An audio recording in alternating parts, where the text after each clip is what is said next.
Thanks, and thank you for having us. I am Susie Davies, and I am here with Max Michael, Jeff Walker, and we're going to talk about the Center for the Study of Community Health and about a new research project, and also just in general community-based participatory research and how those of you that are interested can get involved in some of the really great things going on in our community right now. Okay, so Fred Franklin, who's not here, is the brainchild of CHEER, Community Health Through Engagement and Environmental Renewal. There is a tension in public health research and behavioral research. There are so many different things that influence our behavior and our decisions and our health, including, all of the many social determinants of health, and how best to be able to disentangle some of those things. And so we know that families and parent-child interactions are really important for children. And we also know that the neighborhoods in which all of us grow up and all the many levels within those are critically important. So how can we best figure out which of those influences is more important? And so we came up with a basic 2x2 design. We've been working with neighborhoods in Birmingham for several years, 2 years before actually even putting in this application. And we came up with 8 that were very interested in helping us disentangle this research question. So we have 2 neighborhoods that are going to get what we call FYI only, and 2 neighborhoods, the family and youth intervention, 2 that are going to get the community-based intervention, the social and structural intervention that Jeff Walker is in charge of, 2 that are going to actually get both, and 2 that'll get a waitlist control. So once we figure out which are the key core elements of these interventions, we hope to then offer it to the 2 neighborhoods that were waitlist controlled, and then to the other 92 neighborhoods in Birmingham City. So that's eventually, that's what I'm going to get to today. Everything that we're doing is kind of structured around that. And I jumped into that only because it was on my slide and I thought of that, not really the order of things. So the Center for the Study of Community Health is kind of the overarching center here. Max has been fabulously running it for many years. We are funded by the Prevention Research Center, one of 25 centers this time. There have been more in the past. We've been consistently funded for 16 years, 20 years? 24, 25? 25 years, from the very beginning, 1993. Okay, so, and in addition to the Prevention Research Center, we have the UWork, where we're able to do some pilot projects that some of you, we hope, will apply to, and some other fun things, including the Birmingham United Neighborhoods that Max, and we have 2 participants from the community. They're actually very integral partners with us, neighborhood association leaders in North Titusville and Riley, that will be joining us if they can. So this really quickly these are the aims of the center: to provide a university platform for community-based participatory research, to engage stakeholders via education and service. So we have training programs for new investigators to learn more about CBPR and how to engage in it. We pursue research that enhances community health, and there's several ways that we go about doing that. And then once we have evidence-based programs, we work in many ways to facilitate their translation into practice. And of course, we partner with CCTS in this regard. So, Max, can you give us a little more detail about that? If I could just jump back about the Prevention Research Centers. The PRCs are funded by CDC. It's a separate line item in the congressional budget. They were started in about 1992 or 1993, and as Susie said, UAB was one of the first centers to be funded. There's a competitive renewal for the centers for the PRC every 5 years, and the basis for the funding is what's called the Core Research Project, and Susie mentioned CHEER, which is the core research project that the center was funded for beginning this past October for the 5-year cycle. This cycle, they divided the PRC applications into 3 categories. One was intervention studies, one was dissemination, and one was something else. And they decided that of the funding for the centers, 20% only would be directed toward intervention. CHEER is an intervention study, and it was one of the few that were funded around specifically a direct intervention. The other thing that I find that we're all proud of is that UAB's PRC is the longest continuously funded prevention research center in the Deep South. Emory's a prevention research center. They lost their grant for a 5-year cycle, and I think got it back this time. So we have a long history of continuous funding from CDC for the PRC. The other thing that the PRC has access to are things called special interest projects. These special interest projects come out every year from CDC. It is essentially where the Prevention Research Center staff goes around and scrapes up money for 5, 6, 8, 10, 12 projects that they call special interest projects. The announcement was just released. I think the letters of intent are due actually today, but it'll be something that you can look forward to next year as this cycle gets started better. There'll be more special interest projects that will be available. They tend to be kind of specific, but very often they meet the needs of what people are interested in. I guess the other thing that's important about the center is that we're required by CDC to have a community advisory board. The center worked with the community advisory board in West Alabama for about 15 years. It's the only board that we're aware of that converted from sort of a volunteer board to an independent 501c3.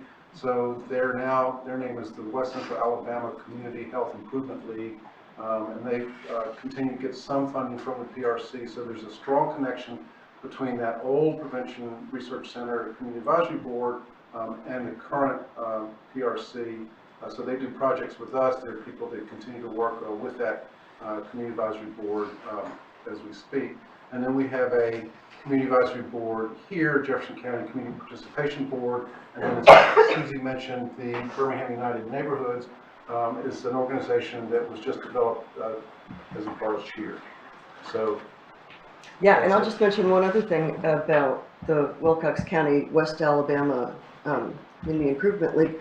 We are working with them on one of the SIPs, the Special Interest Projects, and the thing that's nice, there's a lot of interest from NIH and others to look at urban versus rural comparisons, and there's a lot of focus on rural health and many individuals that have been overserved for a long time. So we're looking at parent-adolescent provider interactions and trying to strengthen those for adolescent sexual health, and we're doing an urban testing messages here and in Wilcox County. So those partnerships are really important, and any of you that have a research question that would benefit from an urban-rural comparison, we have some good contacts that would be happy to work with UAB in developing some of those research questions.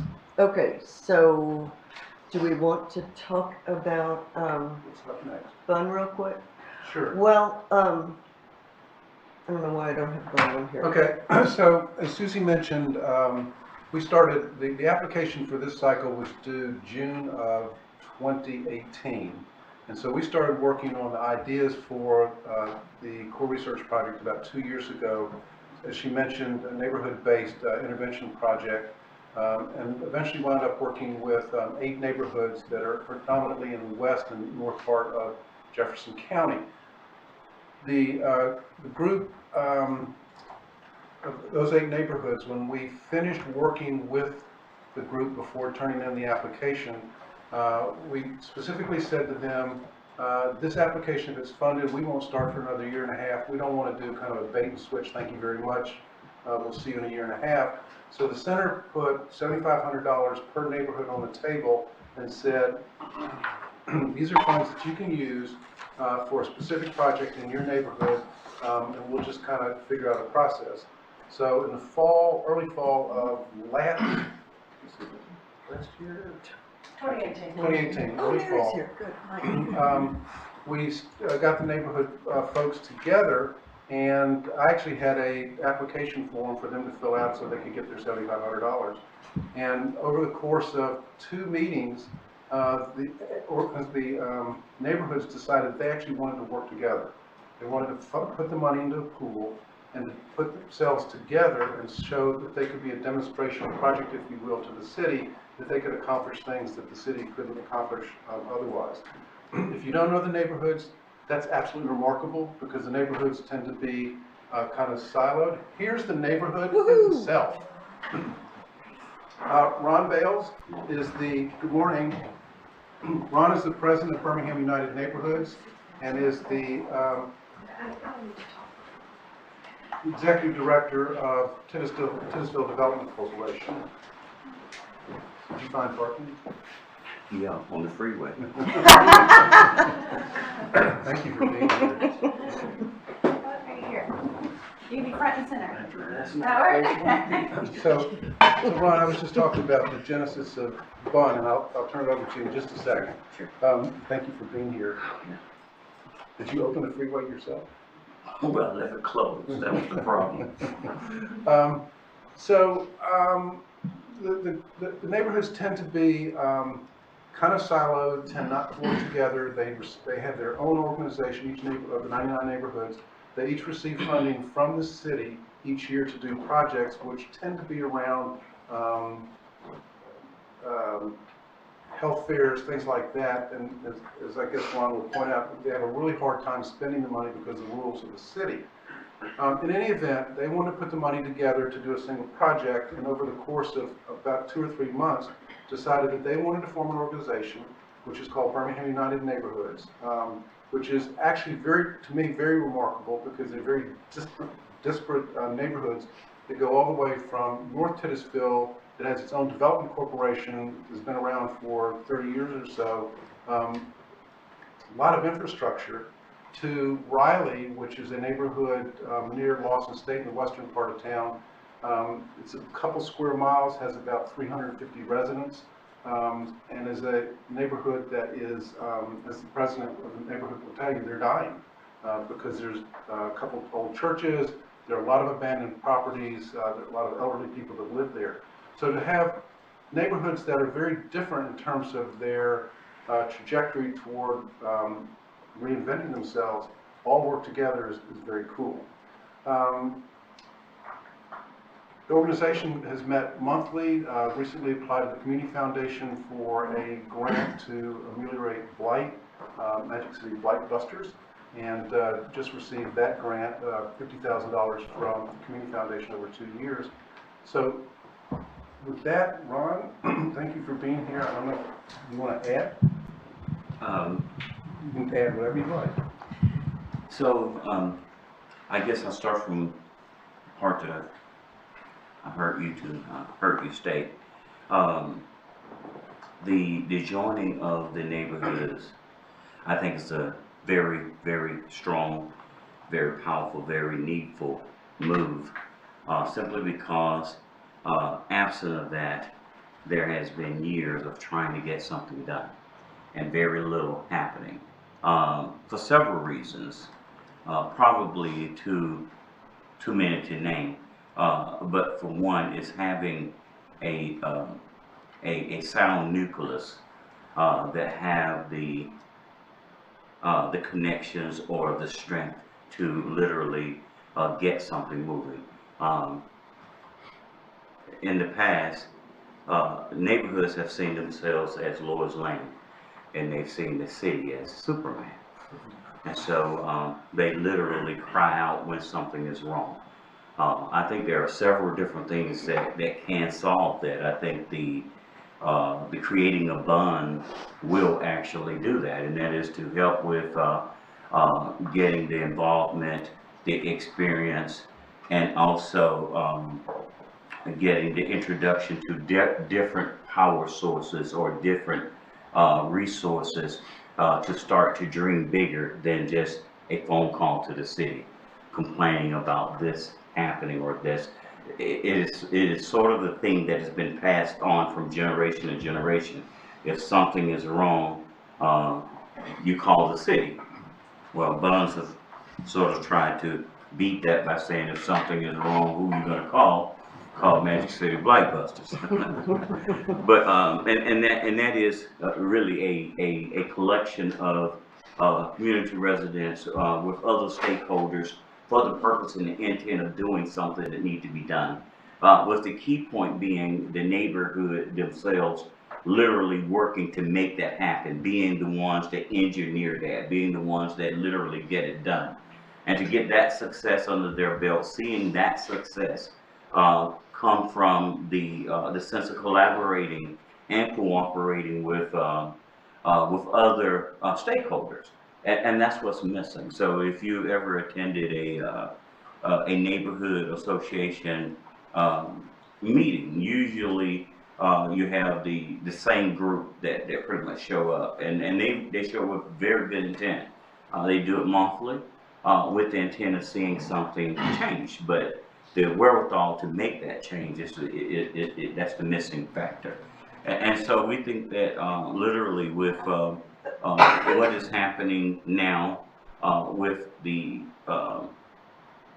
opportunity to pull neighborhoods together by their suggestion, of course, and now start to point different resources, start to getting them involved in how those resources literally come into the community, how they act within the community, and then having, I feel, with even the sense of some of the things that's being done, research, literally having hard data now, when they start talking to their council members or the mayor, it's just not how I feel in the community. Here are some numbers to talk about what's happening. Here's some evidence to show what can happen. And now you're no longer Lois Lane. All of a sudden your uniform starts to change and maybe you're going to be Superman. And so I think that is the transformation that needs to happen and can happen with some of the things that's being done now. It is a heal. No mistake about it. It is the sense of, in neighborhoods like Titusville, depending on which side of the street you're on, that there has been about 30 decades of disinvestment in North Titusville. North Titusville was actually stated in AOL.com in 2009 as one of the most blighted neighborhoods in the state. That's a very heavy title. At the time that we embarked on, started to implement the framework plan that the North Titusville, well, the Titusville community, the tri-neighborhood community put together. There were over just in North Titusville, there were 561 tax delinquent, abandoned, or blighted properties. So it is a heal. That's just for that neighborhood. When we start talking about what needs to be done in every neighborhood, one of the things that happened in our meetings is to see that pretty much what existed there was consistent across the other neighborhoods. So I just think that the Buns was just was a godsend, if you will, for those neighborhoods to meet and see the possibility of strength in numbers and also the strength and collaboration with other partners. And I just want to say, these Bun neighborhoods definitely don't see us as Superman. No. We see you all as, I mean, we could not do this without you all. And it really is a very true partnership. And I want to go backwards if I could, because I want to go back real quick onto this. I just want to say that, as Max was saying, we worked with these neighborhoods in putting in the application, and so we went and did some just open discussion groups to find out what their needs really were and what they wanted in an intervention. If we were to build something like this, and then we did some NGT focus groups to prioritize what those needs were, and the two things that came out on top were blight and child success, trying to help children have a better future in these neighborhoods. So those were the two things that we focused on, and then it became, you know, we, as Max said, we continued to work with them, and we still do, and we were at a meeting last Friday in Riley, and it's finally the time to tell them who gets what. And you know, while we pick these neighborhoods, we, you know, Jeff had a way of doing a quasi-experimental random design to figure these out, to lessen contamination and have all this work. They don't get to choose. They don't get to say, oh, I want both interventions. And as we explained both, as I'm the one that is in charge of the FYI intervention, the family and youth intervention, it broke my heart to hear that everyone wanted his, because, you know, and Jeff will tell you about what it is, but of course, who would want, you know, an intervention where you have to recruit parents and kids to work together to do these exercises, to talk about discussions that may not be very comfortable, or to have something where you bring money into the community, you ask them what they want, what priorities they have for blight reduction, you hire people within the community to do those things, and you get this, you know, outwardly visible, fabulous thing. So that's where we are now, but with full disclosure and involving participants and neighborhood association leaders from the very beginning.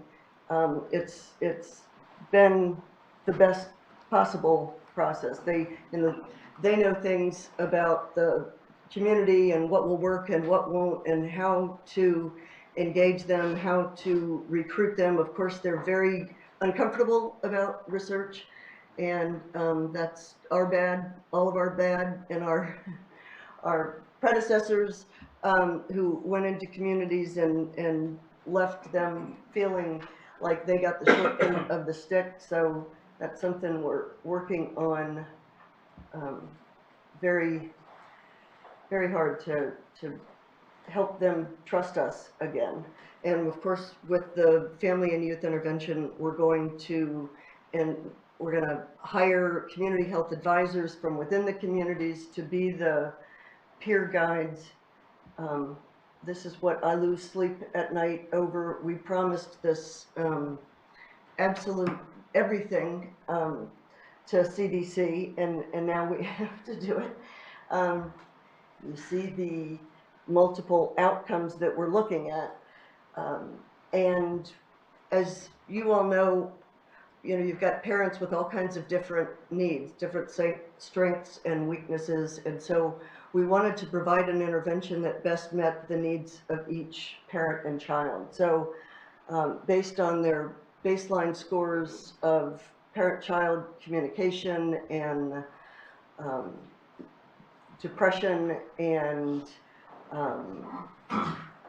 what was the other measure that we're tailoring on? Positive parenting practices.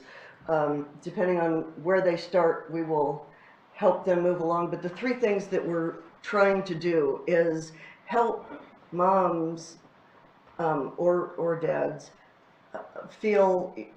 function better on their own when, and it's often, many of these families are living in poverty, and when you're living in poverty, the number of daily hassles and stressors make signing a consent form for your child to go on the school trip just an added thing that is difficult to do. And so trying to increase maternal mental health and positive parenting practices and family management practices first, so that they can then help their child. When you reduce family conflict, both parent and child do better.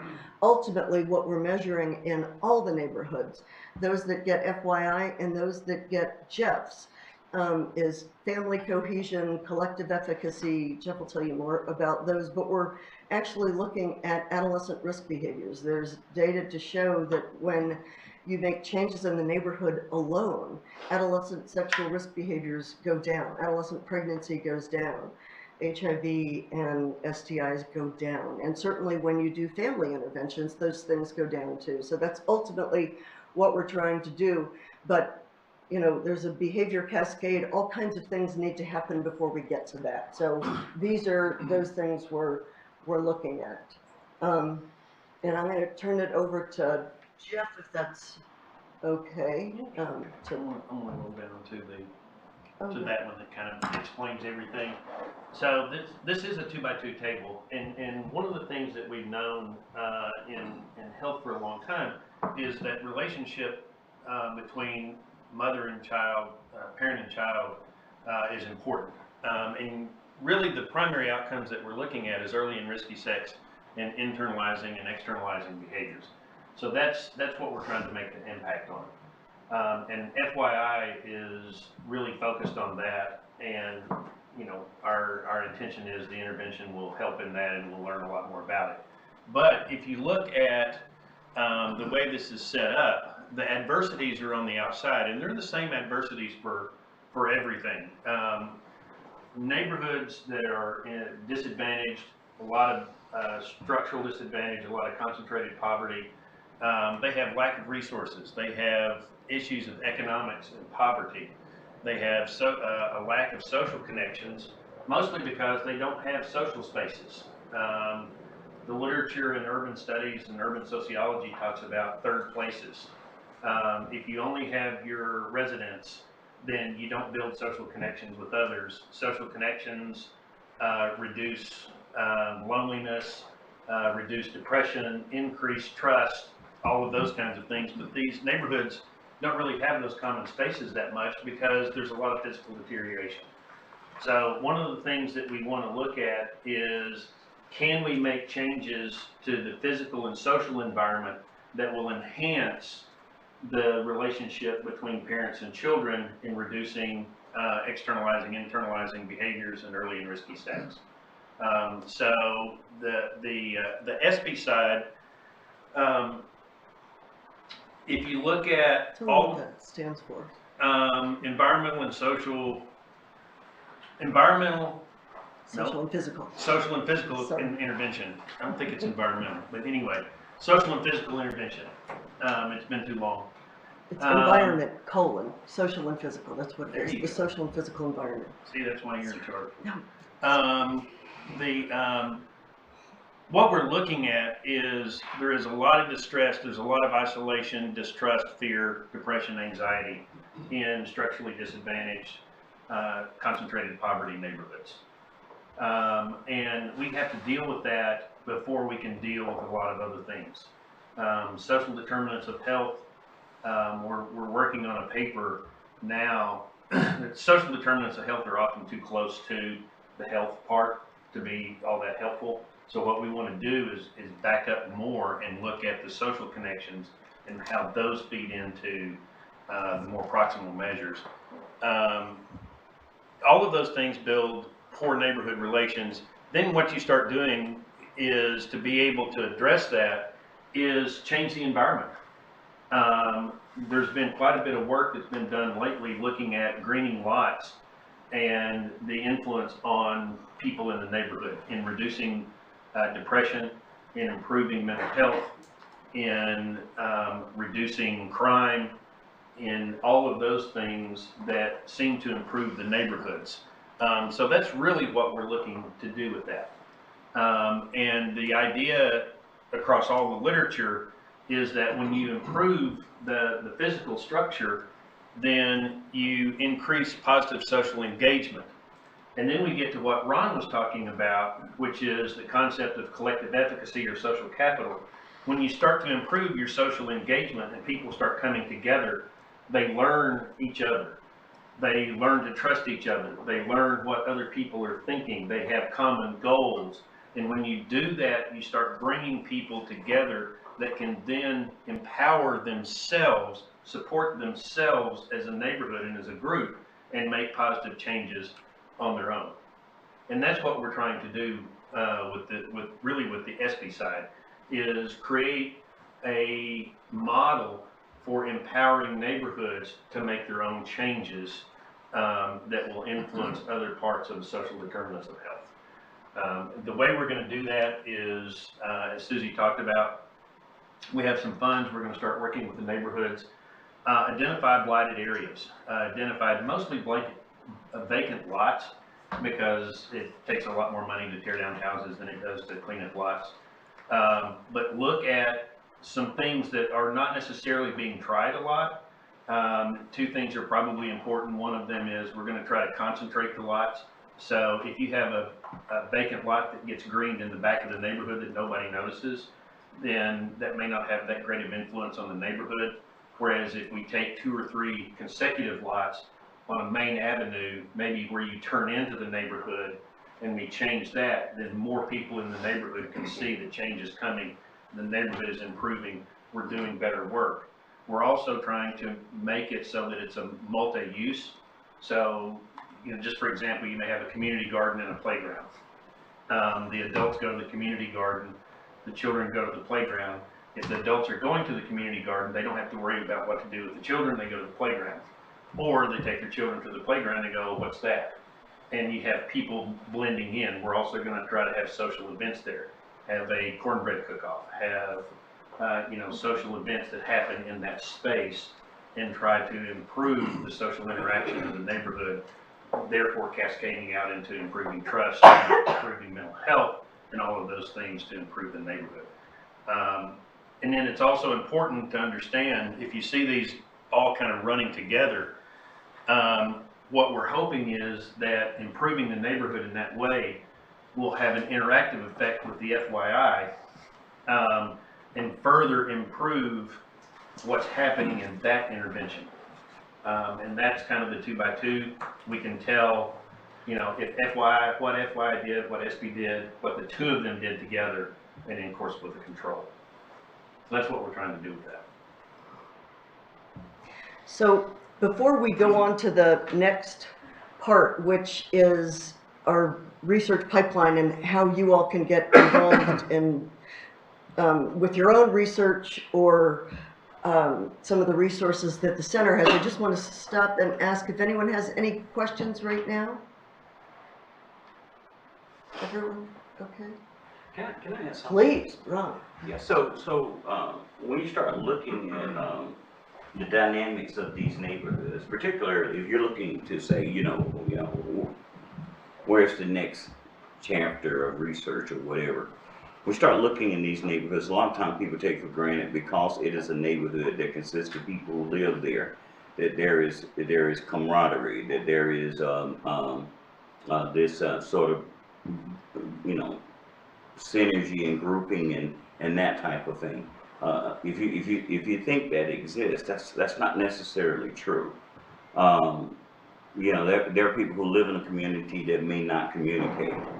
So when you start talking about how do you get at literally changing a community, or in a more condensed place, a neighborhood, you really have to understand the sense of the different cultures that may exist in that particular neighborhood or community.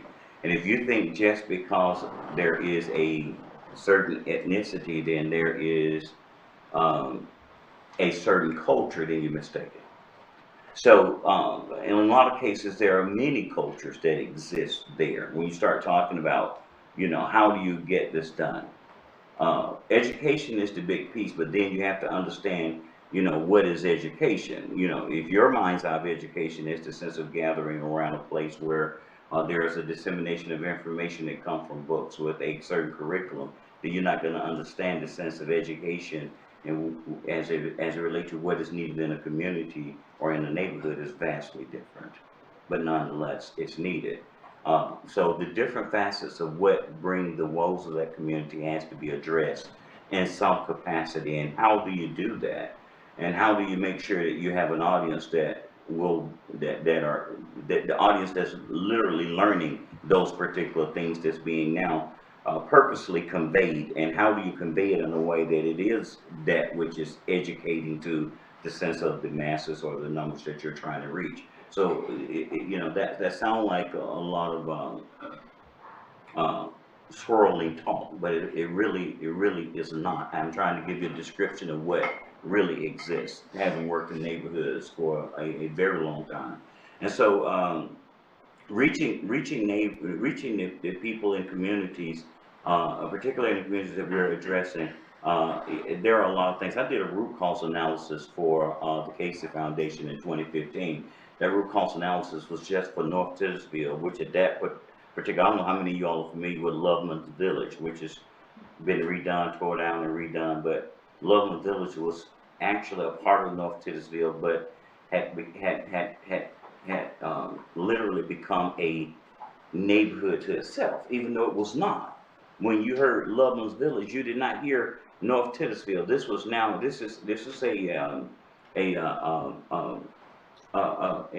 and I try not to call them projects, but what may be more familiar, this was a project that existed in North Titusville, but it had become a community to itself. It was a culture that existed there that right outside 2 streets over did not exist. You hear what I'm saying? And that in some cases was adversarial to that 2 streets over, who felt that you are the risk factor here in my neighborhood, because they were part. So when you start talking about how do you go in and look at what exists in the neighborhood, that root cause analysis, a lot of things that you hear in Jeff and Susan talk about, they're right on the cusp of what it is that need to be addressed, because these things literally came out. You think that trust exists in the neighborhood because people are in the proximity of one another, you're sadly mistaken.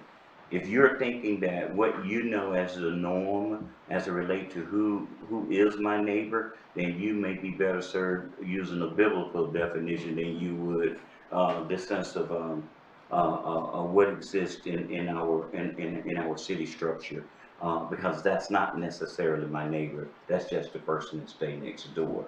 But the sense of that, and I'll try to bring this to some degree of brevity, but the sense of that is for these residents to understand now who they are as a collective, because as a collective they are a neighborhood, but that is not necessarily how they see themselves. And even when it comes down to the sense of getting things done in a community, if you go to a neighborhood association meeting, you hear people speaking with a single voice rather than a group of people speaking as a voice.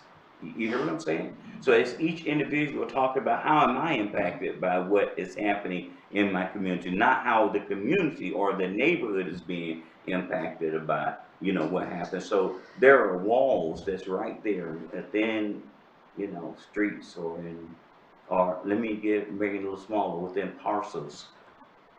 Within parcels, you're living a parcel of land that's in a neighborhood, that's in a community, that's in a city.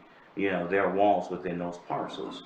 So how do you break down those walls within those parcels? And so when you start talking about the sense of how this thing with parenting work and all of these type things, believe it or not, there's a relationship thing that has to happen. You know, when I was coming up as a boy in these very neighborhoods, I can remember and hate it when my mom made me go cut the neighbor's grass because she was old. I didn't have a problem with that. I had a problem with they didn't pay me. You know, but go cut Miss Lottie's grass. She's old. She can't cut it. She has no one to cut it. And so, but it was that, I was taught that. That does not necessarily exist. So what does exist is a wall.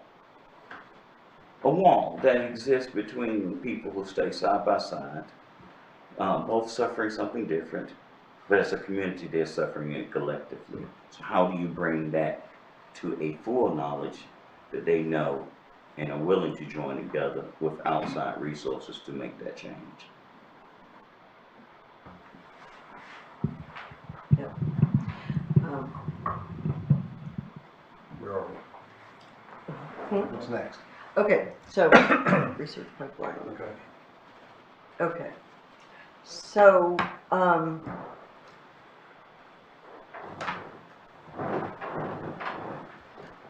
one of the things that we are looking to do, we've got community health scholars. They're awards that come out every year, and we are actually writing the letter of intent to send it out soon.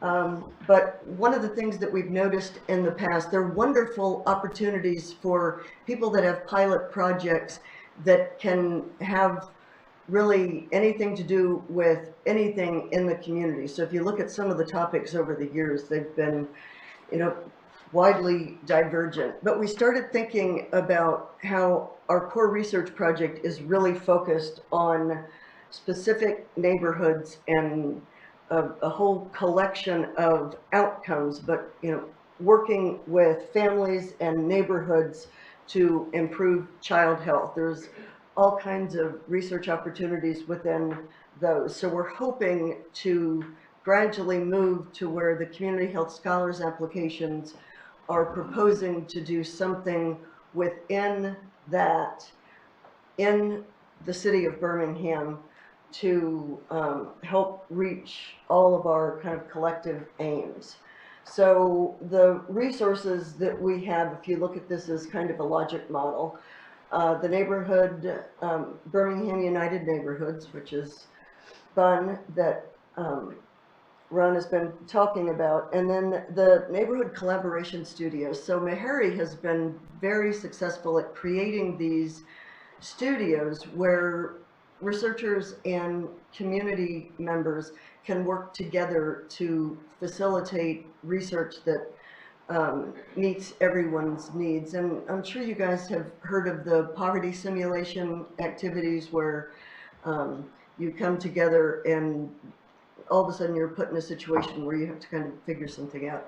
Well, these are kind of like that, except you bring what you want to do, and the community says, gosh, that's great, but it would really need to look more like this if it would work in North Titusville or something like that. So we are working to facilitate some of these collaboration studios and community health research breakfasts. It's one of the ways that researchers can kind of enter the pipeline, even if, you know, certainly if they're young researchers or even if they're very established researchers but haven't done anything in the community before and want to learn more about our communities and how their idea could kind of take place there. So with those, we're going to try to find community partners once a potential grantee has an idea that they want to nurture along and get to work, and we're going to kind of help with more resources along the way, so that, you know, a lot of these, all of these, like all pilot projects, you hope at the end that they will have preliminary data that they'll use to apply for an R01, and it will be that, you know, critical seed that started the whole thing. But a lot of the times, sometimes people don't need $30,000. Sometimes they need so much more, and so the data that they collect doesn't really get them to where they need to go. So we're hoping to kind of make that more flexible. Sometimes people just need a focus group and they ask for less money, and others may need more to get their project off the ground, but there's tremendous potential to have it grow into something that could really be great. So we're trying to kind of help facilitate the process more, not being, you know, not micromanaging in any way, but just providing resources, because we all don't know what we don't know. And so if you've not worked in the community before, it's easy to think, oh gosh, I know what to do here. I just talk to them. And I continue to learn every day. Every day I go to the neighborhood association meetings, I learn more and more about my own research and what I've done wrong and how I could do things better. So that's the plan there. Jeff, I'm sure you can more concisely and articulately talk about the pipeline than that. No, and what we're trying to do is build a structure to help people, because getting engaged in the community is not always an easy jump in. So what we want to do is have some external assistance that goes along with the applications for funding. So kind of our thinking right now is maybe we have a letter of intent. If you're selected out of the letter of intent to go forward, we're going to have a series of breakfasts where we talk about, you know, the themes and talk about different approaches and things like that to try to get some feedback into it. And then also have the community collaboration studios, the immersion workshops that start to hook researchers with communities. So maybe you have a great idea, but you don't necessarily have a community partner. So we can work with Bunn, or we can work with some of the other neighborhoods to provide those community partners to work with those locations and to start building the relationships. Because you really can't go in and it's like, hey, I'm here, I've got $40,000, I'm going to do some stuff. The neighborhoods don't go for that very well. But we can start those relationships through the collaboration studio and the immersion workshops that build a stronger proposal, and then through this process build a stronger extramural proposal. And that's kind of our plan. I'm going to take a second to introduce, oh, hi, Michael. But can I just real quick introduce Mary Evans, who is the Deputy Director for the Center. And is there anything you want to add, Mary, about the Community Health Scholars process or anything? No, I hesitate to say it because I don't know what y'all have decided, but that the RFA would go out soon. So in the next couple of weeks, we're hoping, maybe 3 weeks, don't hold me to that. But we're trying to merge our pilot opportunities so that there's a common deadline, and so that all the ideas are kind of competing against each other for the strength of the idea, regardless of what kind of method people are proposing or what. So we're still trying to tease that out and figure out how to make that work for everybody. So. Yeah. So stay tuned, it'll be soon, hopefully by February. Hey, good morning. Thank y'all for being here and for sharing, and I've had the good fortune of talking to Max a few times and getting a preview, and just thinking on this and seeing this again and thinking about our audience, just thinking out loud. So our TL1 scholars are kind of year out, have 1 year really abbreviated time, and our T32 folks is mostly in the room, pre-docs and post-docs, similarly on a 2-year time frame. And from past discussions with previous T32s, one thing that's come up are there opportunities to kind of participate and contribute to a larger project like the CHEER as an on-ramp? So just thinking about, you know, how challenging it would be for a T32 to have a well enough formulated project, not to mention the relationships and trust, even with a warm handoff, to walk into a neighborhood or meet with Bunn. But could the on-ramp be being involved as part of a research team and maybe having some expertise in qualitative methods and helping to do some focus groups and be part of that publication and gain that in an area of interest at the same time as doing T32, so that at the end of T32 when thinking about next steps, be it a postdoc or joining faculty, now I've been to the meetings, neighborhood meetings, I have the relationships, I've done some work, I've built some trust, and maybe now my idea could go in for a pilot. So just trying to think about, and I don't know if there'd be interest, and I don't know if we could find resources to do it, but one of our past T32s even mentioned to us, one of the challenges is the T32 stipend isn't all that much. And if there were opportunities to supplement, like doing things as an extra way of being part of a research team, and again, no promises, but Becky and I have talked about this and could explore this, just trying to think about synergies. I think that on-ramp is so key, and as I'm sitting here, I'm very removed from my T32, like so amazing seeing the project and seeing the opportunity,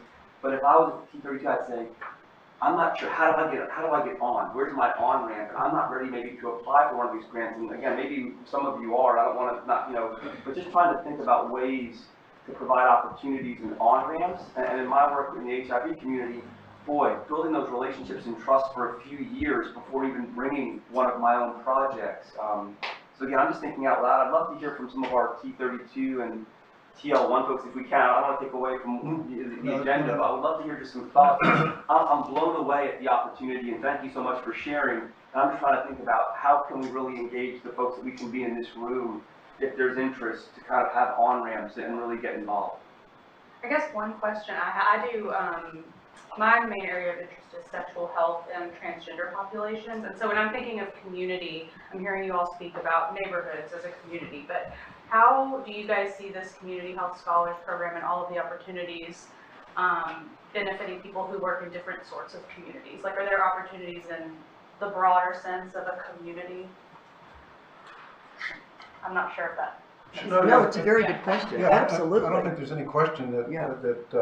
there's opportunities there. What we were trying to do with the pipeline is to kind of, as Mike alluded to, provide an on-ramp, if you will, for young investigators to get involved early on, help develop the idea.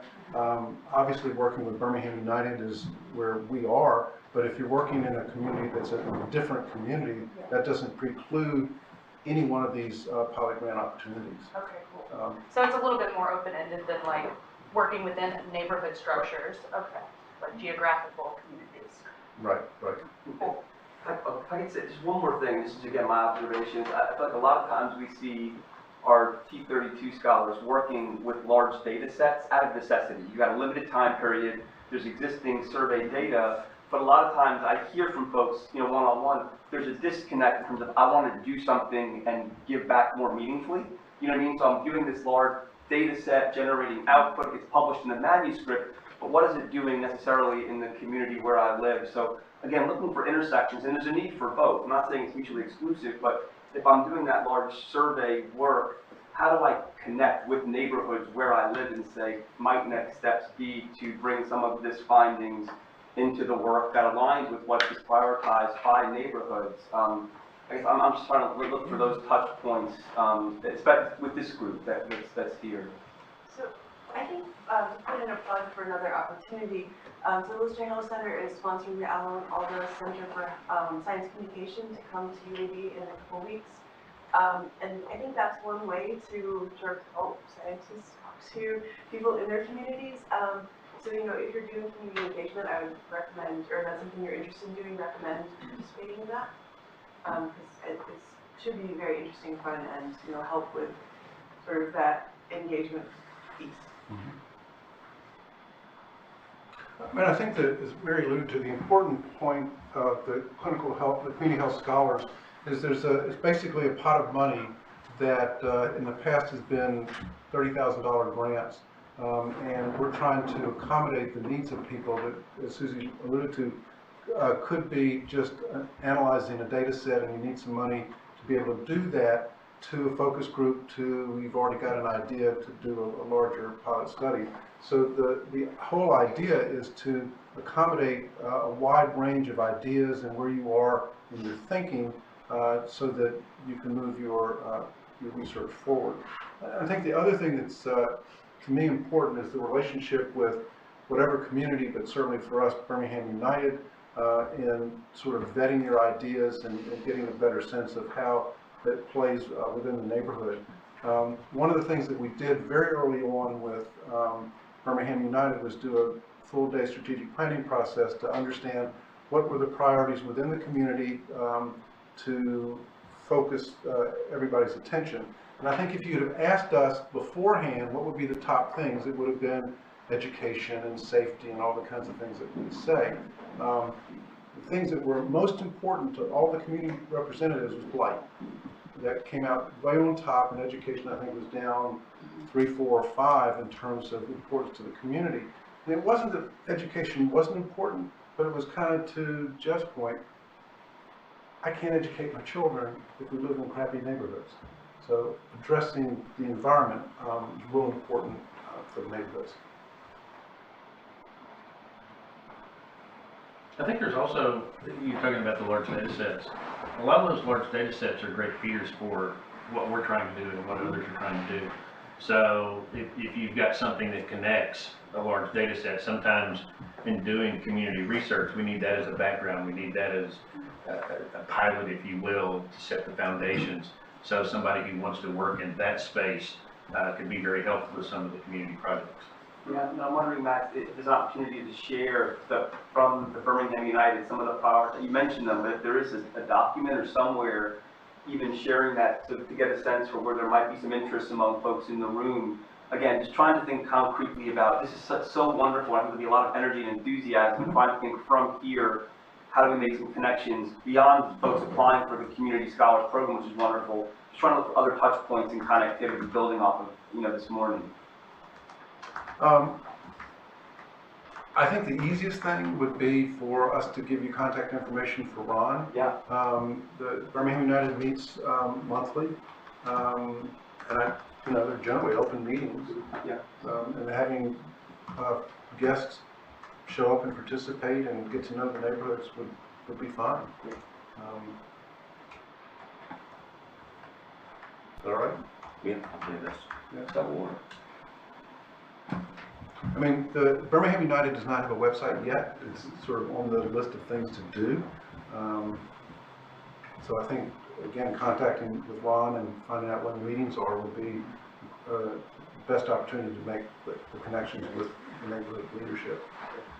We do have notes that we have from those meetings and from the strategic planning, and we're currently working on a manuscript that those will be a part of. So I don't know, Mary probably know more than anybody else if we have anything written down about that, but if we don't, we're going to have that because that's going to be a part of the manuscript.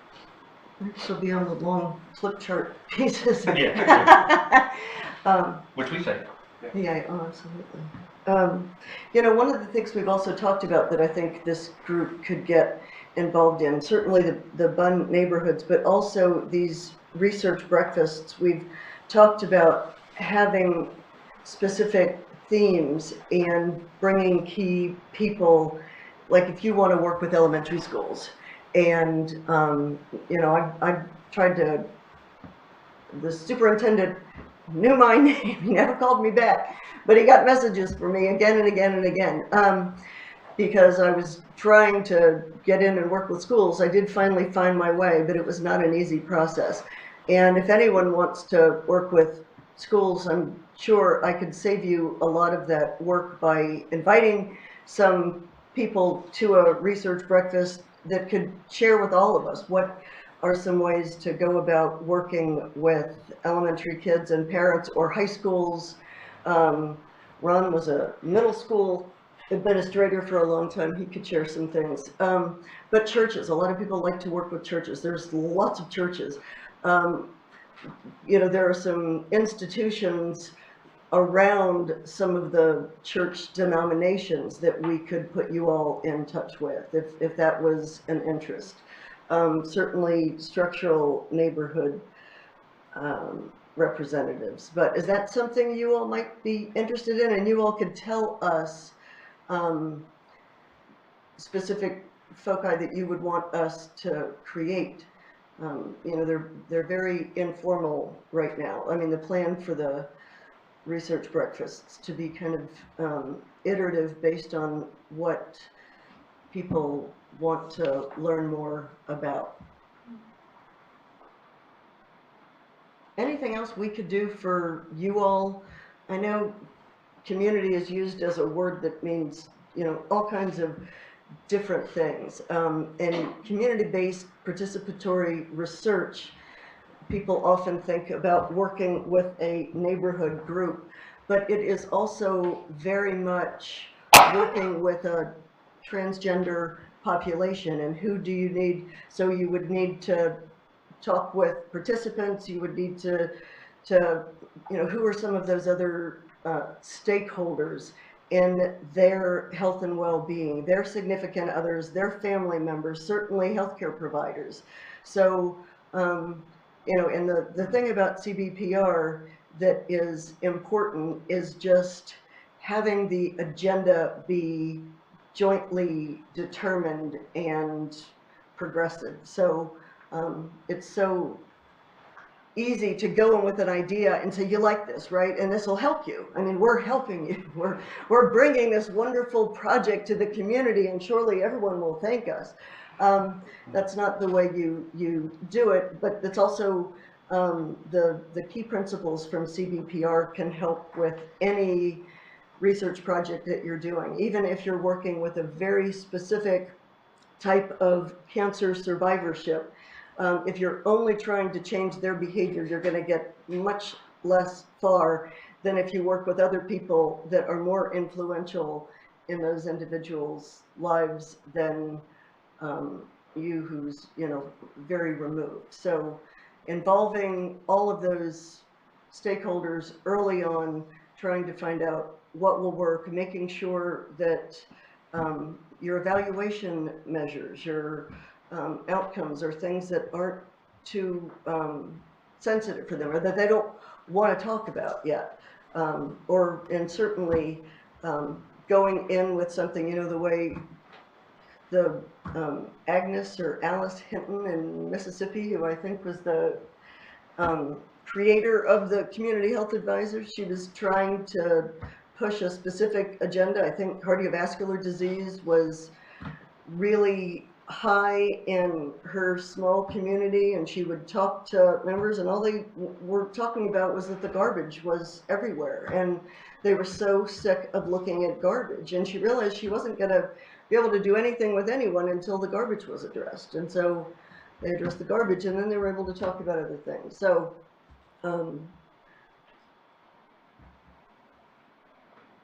whatever we can do to help you all facilitate getting more in touch with those stakeholders that you're interested in, we would love to do. Any questions? I think we have Max's favorite slide next. Ta-da! And that's Okay. a lousy slide, sorry. That's I made okay, that's that, all right. but you could talk about it You want to do it fine. together? Go ahead. So I mentioned that Birmingham United applied to the Community Foundation for a grant, which was received. It's a $50,000 grant over 2 years, and the project is called Magic City Blight Busters, which grows out of discussions with the neighborhood that blight is one of the most important issues to the neighborhoods. And as Ron mentioned earlier, neighbors tend to look to the city to fix it, to clean up the trash, to tear down buildings, etc. And that, again, as Ron has told us repeatedly, these are our neighborhoods, this is where we live, we're responsible for this. So Magic City Blight Busters is divided into 4 segments, 4 parts. The first is the Magic City Blightmobile, which will be a cargo van with a trailer that will have all the equipment necessary to clean up a vacant lot, to do some work on an abandoned house. The idea is that the Blightmobile will be kind of a guerrilla type activity that will come in, identify and come into what Ron is calling the unit of blight, which would be an abandoned house with a vacant lot next to it. And literally just come in, clean up the lot. We're going to have fake windows and fake doors that are printed on canvas that will go sort of, it's pretty, will go over the abandoned windows and the doors so that the house kind of looks a little bit different. And then put a sign in front of the house saying that Magic City Blight Busters has been here, sponsored by Birmingham United. And if we know the name of the owner of the property, we'll call them out for not doing their job and paying their taxes and keeping the place clean. I think, yeah, we're supposed to do 50 units of blight over the course of the time. As Ron pointed out, there's ample opportunity in all the neighborhoods to identify blighted properties. I think the most important thing of this whole project is to try to galvanize the neighborhoods to get neighborhood residents more involved in addressing these particular problems, recognizing that there's not enough money and not enough people to fix all of it in all the neighborhoods, but begin to address some of the things that are really visible. The second part is what we're calling trashy days. Would be once a quarter, the neighborhoods would compete against each other for cleaning up the neighborhood. This grows out of an idea that Ron did a number of years ago where little doorknob tags are put in that have a bag and gloves, etc. That on this day the neighborhoods compete with each other to gather trash, see who gets the most trash, and hopefully we'll develop a an app that the kids could, a game that the kids could play, answering questions about climate change and blight and whatnot. And then the neighborhood that gets the most trash, that scores the most on the game, gets a prize. We're not sure what that is, whether it's movie passes or a barbecue or something, but do something that would honor and recognize the neighborhood that did the most work. The third is Magic City Blightbusters Community. This would be kind of a Facebook page that people would join so that there would be a commonality across the communities around the Blightbusters activity. And then finally, and I think probably one of the most important, is that at the end of the 2-year, there would be a toolbox that would be available to other neighborhoods to participate. It would have sort of evidence-based activities, all the way from guidelines and how to use the Blightmobile, et cetera, so that other neighborhoods that want to participate could participate in these activities. I think that where this is right now is that the group just voted on a logo for Magic City Blightbusters. We have an application into the health department to cover the cost of the cargo van. So the hope would be that in a month or so, riding around town will be this very colorful Blightmobile with a Magic City Blightbusters logo on it. Yeah. It's and again, and this may be one of the better examples of the many ways of educating, if we could use that, you know, for residents to see, you know, their place in participating, to make sure that the things that need to happens in these communities. And of course, these events, a couple of events, particularly Trashy Days, we're looking to pull in other stakeholders, just so that residents see that there are other people who are interested in the well-being of the neighborhood as well, and getting the schools involved. And you know, long look, you know, we would like for it to come to a point where there is no need to pick up trash. So that sense of bringing the awareness to the amount of littering that's being done in the communities, making sure that our middle schools, elementary schools are participating in that, hence making our children aware of the need not to litter. So again, it's still an educating piece that happens without, you know, the conventional way we think about educating. So we're excited about this. We've been working on the logo now for about 4 or 5 days, so ready to see it roll out. We're just excited about how that will work. And again, there are 8 communities that's currently in bond, but each of those communities will have to work with an additional community that's not a part of bond. And that is with the sense of extending the sense of collaboration and ultimately extending the sense of those who are part of bond. So I know everybody's busy, and we've talked a lot about blight and abandoned properties. And if you haven't looked at urban Birmingham, I would ask that you take 30 minutes, get in your car, get on 6th Avenue South, drive west. As soon as you go under the interstate, that's on your right is North Titusville, on your left is South Titusville, and just go up a couple streets, turn right or turn left, and drive around the neighborhood and see what the conditions are that people live in. I think it's really easy to go to our own neighborhoods and look around and say they look okay. The neighborhoods that have been, Ron points out, have been disinvested in for decades. You know, one of the things that, in particular, so we, you know, we're dealing with health. I'm sure that a lot of y'all are aware of the publication that came out in AOL again about the Birmingham getting the top STD. I'm sure many of you all saw that. One of 2 Alabama cities in the country. Yeah, in the country. This is in the country. I think Montgomery was the other way, and Birmingham with the largest increase of STDs. You know, when you start talking about Birmingham, okay, you look at your map, you see what, you know, the and I don't know that they're looking at greater Birmingham or, you know, more condensed, But the sense of it is who does that impact? And when you now correlate that with what exists in those particular neighborhoods, or see if there is a correlation, the thing that's being done with cheer now makes a whole lot more sense. But how do you purposefully bring the sense of involvement to residents, you know, and really hit heart the sense of what it is that's being done, with an outcome that produce something that leads to the next solution, if you will. But yeah, we're excited about seeing different things like that happening now, and I hope that there is a sense of those who will do research, future research. I hope there is an interest. I will repeat, as Max said, I'm open if you have any questions. You know, call, write, email, text. I work well with all of those. To answer some of your questions, because you may not know what exists. And I can tell you this, Max, this is Max's class, and I'll leave it alone after this, but Max had students that literally went into these communities, drove these communities, not just Titusville.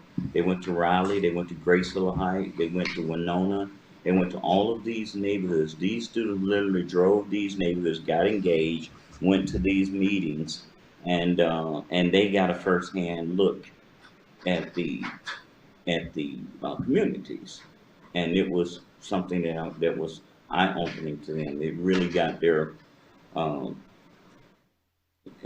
thoughts flowing about what existed there.